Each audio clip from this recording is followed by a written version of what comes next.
یہ سب 3 ہفتے پہلے شروع ہوا۔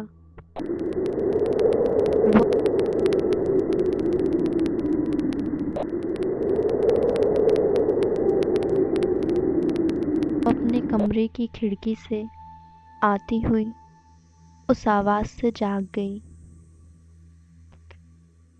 پہلے اسے لگا وہ شاید ہوا کی وجہ سے ہو رہا ہے۔ اگلی ہی رات وہ آواز جیسے کسی کی کھٹکھٹانے کی آواز لگنے لگی۔ جب تک کھڑکی کی آواز رکی نہیں، وہ بنا ہلے اپنے بستر پر ایک ہی جگہ بیٹھی رہی اور ڈر کے مارے کانپنے لگی۔ حالانکہ اگلے دن اسے لگا کہ شاید وہ سپنا دیکھ رہی تھی اور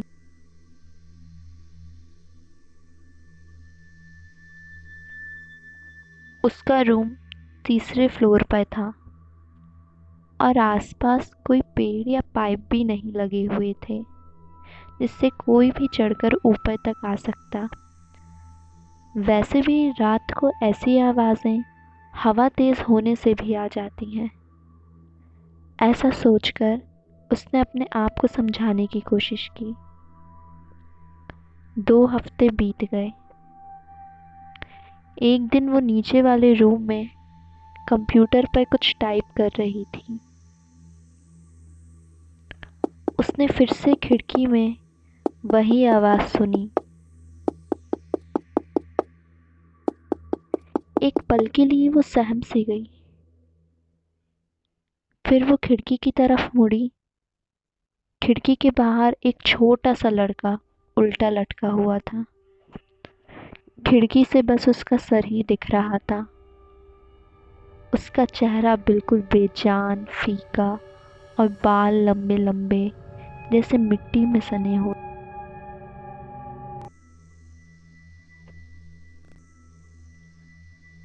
جب تک اس نے اس لڑکے کی آنکھیں نہیں دیکھی تب تک وہ لڑکا اسے سڑک کے کسی بھکاری کی طرح لگ رہا تھا۔ اس کی آنکھیں انسانوں جیسی تھیں ہی نہیں، گول بڑی آنکھیں، اور اس کی پلکیں بہت زیادہ پھیلی ہوئی تھیں۔ لڑکی کو دیکھ کر عجیب سا مسکرایا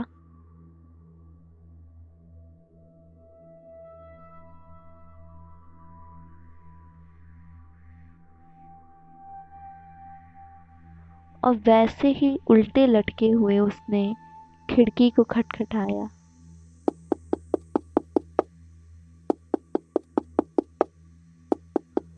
پلیز میڈم، مجھے اندر آنے دو گی کیا؟ لڑکی ایک دم ڈرتے ہوئے پیچھے ہٹی اور اس کا پاس رکھا سارا سامان نیچے گر گیا۔ اس دن کے بعد وہ بار بار لڑکی سے ملنے آنے لگا۔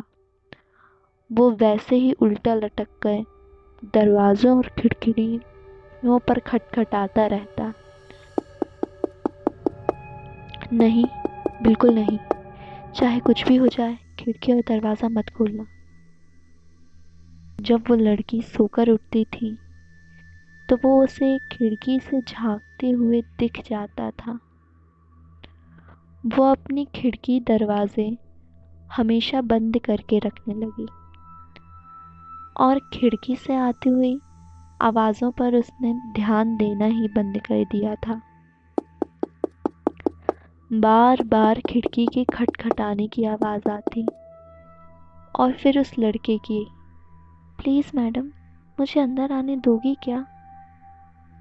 اس لڑکی کا دماغ خراب ہوتا جا رہا تھا اور وہ اندر سے تھوڑا ہل سی گئی تھی۔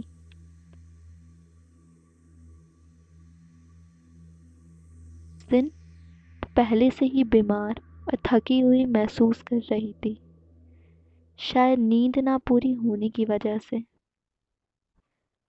بڑی مشکل اور ہمت جٹا کر وہ اپنے کام پر جاتی تھی۔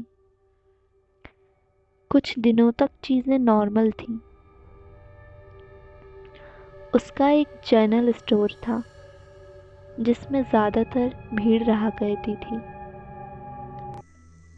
اسٹور بند کرنے میں